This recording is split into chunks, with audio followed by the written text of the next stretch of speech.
น้ำยันมัวมันก็นะบัดเบียวตองยามยามันก็พากันเซดาวยวนก็ออกดาวอย่ายวนก็เนี่ย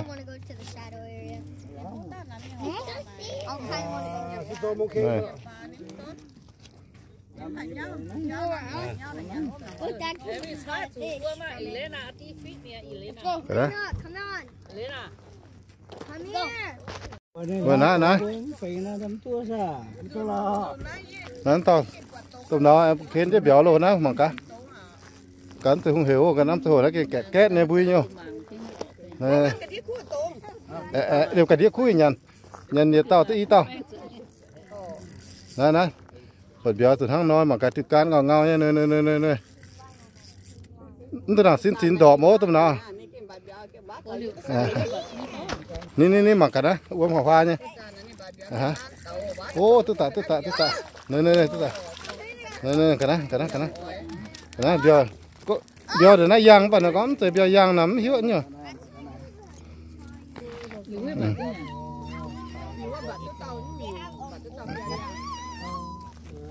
giờ đó giờ nó rồi cái đó hãy những cái mà cả mấy trang thảo bật tức là luôn sẽ cá những trang thảo gì hám và tức tao tao nè cái trang thảo tao nhìn tiệm là thi cái tu này tu béo tao nè cái đó rồi cái đó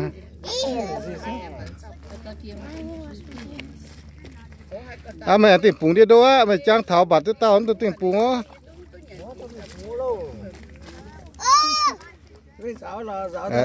giáo tao tao không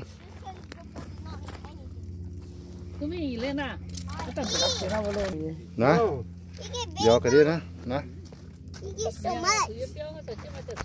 chèn tao chứ chú ta thảo ta đúng nó xíu cây bữa mai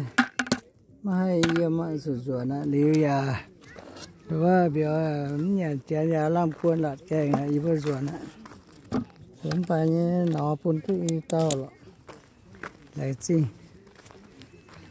cái chuyện tao chú ta sắm po vừa bị tao chú ta hôm chỉ ta rồi đây là nhận như ta nói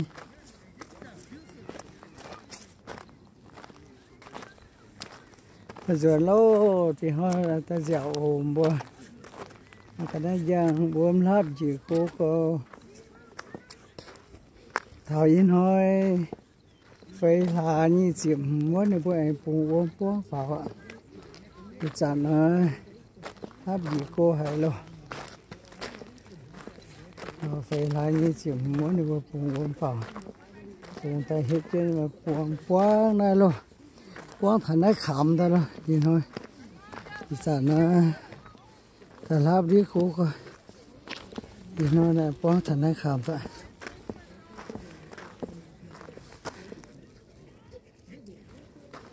ta dạo mà ta dạo tới ô là xin ô vừa tận đâu này lake này giờ somebody lake ta nói mảng tàng sao tàng đó và diêm ta chán miên dưỡng dình mới lo vừa cần hoảng vậy nói điều bằng cao hát này hoa ngàn yêu ngàn vô chỉ độ này cô cả lọ vừa diêm này diêm ta vừa làm tại nhẹ vừa bà làm chán quay lại cây mình vừa phát xí cái nhẹ mình điều diêm này là cháu vậy này này cô lọ khô rồi mai phải khô rồi gì nó hay có bia câu gì nó tùng này bia câu mai giang gì câu như tùng và họ đó khuôn mẹ xí mẹ chia hoa bồ mày tàu cua tàu giang như cháu mình đi vừa cái này hoaแต่mà y tàu nhiều hoa đây cô tay mới phải phát mà bọn như bà làm tay giang luôn giờ tay làm tay giang hả lại xin ô lại xin khai chết tay mà tàu qua phun nhiều event nó tôi khen tàu mẹ khen tàuว่าbiểu nhiều nhưng mà lại xin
hôm tại thì với nãy điện điện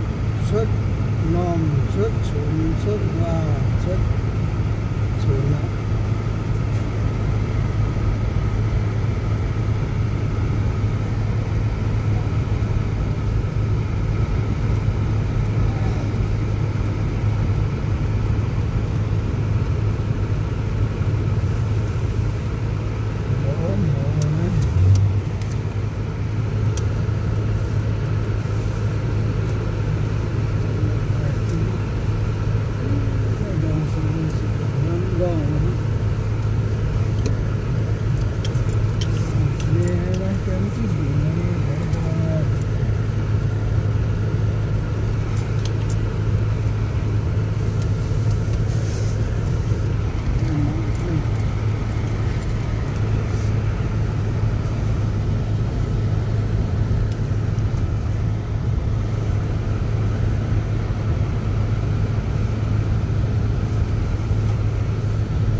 车多平了。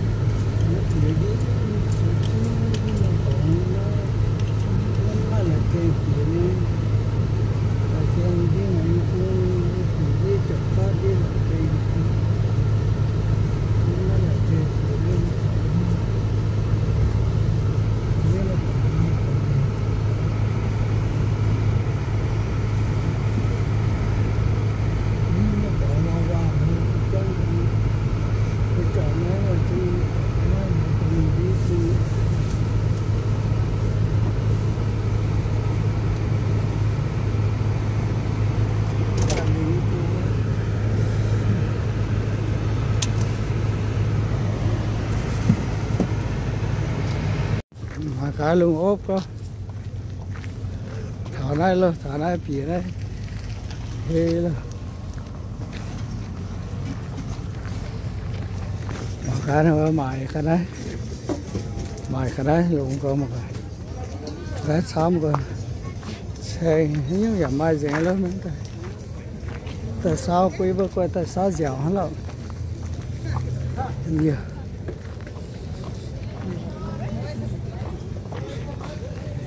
không có cái sao cho nó hóa mình đấy luôn là chạy là hả là chạy mà mình ở đâu mãi hoặc như là mày gì á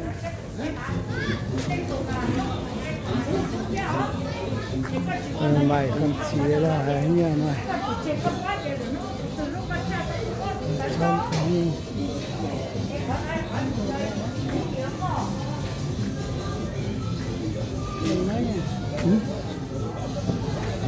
có chia này là cái nó có chia ai ta thả ra luôn ai ta đấy bát bia bia giang trên đó giang này và đó có tê bát trên ruộng á tê bát tôi xăm và tôi xăm lắm bà tôi tàu lô nhỉ tôi ta về giang lô nhỉ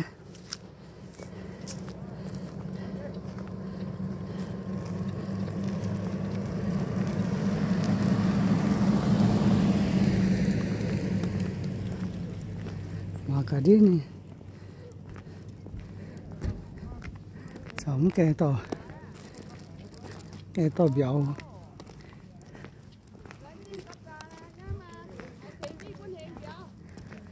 ồ nít to thả ra đấy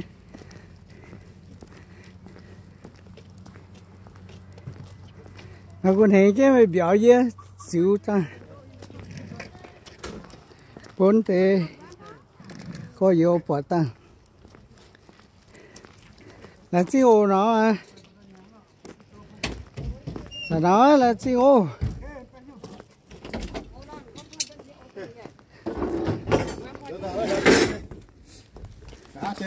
ok mà cái đó bà tay dầu không mà cái hô mà cái béo yang có nó mà thì sẽ rồi tiền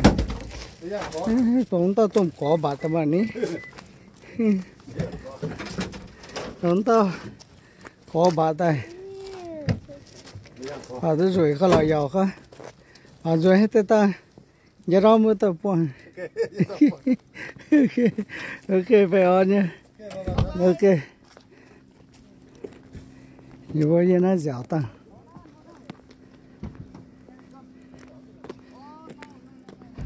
anh rồi nó lại chi ô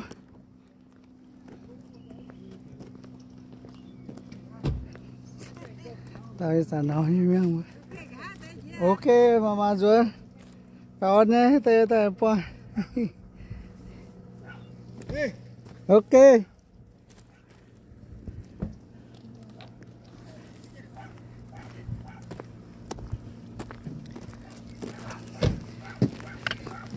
không to đâu mà như nào bà tiếp giờ không cái phun chết tiêu lấy gì sao mổ hơn rồi ok chiếu sẽ phun phun này sao này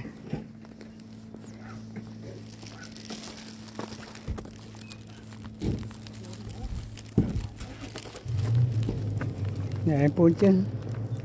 quá phun chân là cái này phun chân quá nào zoom em phun chứ các bạn cô phun là gì cái này mà đốt mà giang hấp gì cô cơ chả làm cô lại khen á nó hà mong chạy cô lại khen á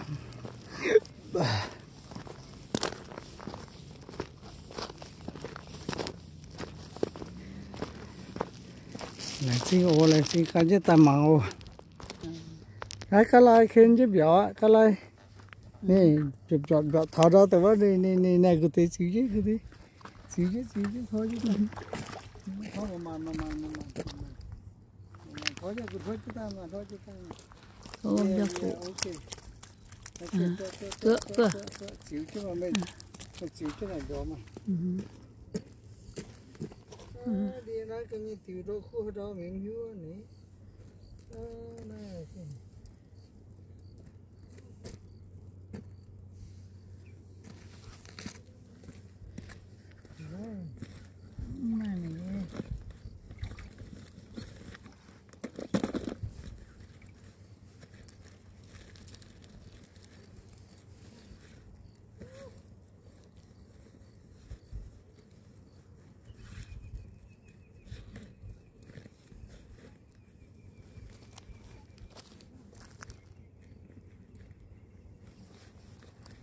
này cái này ghét mẹ đi á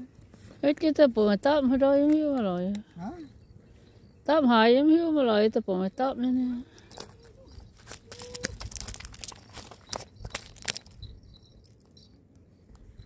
ghét không có xa rồi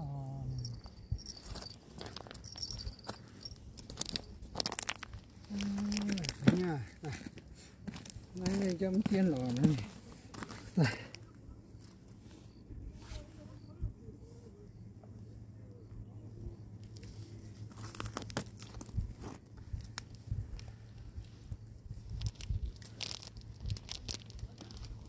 Đúng không?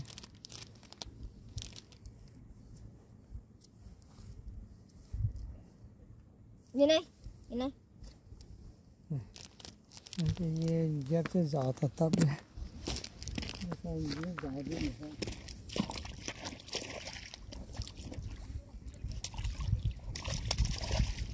Để ở đưa hả? Đấy, cái tiền thôi.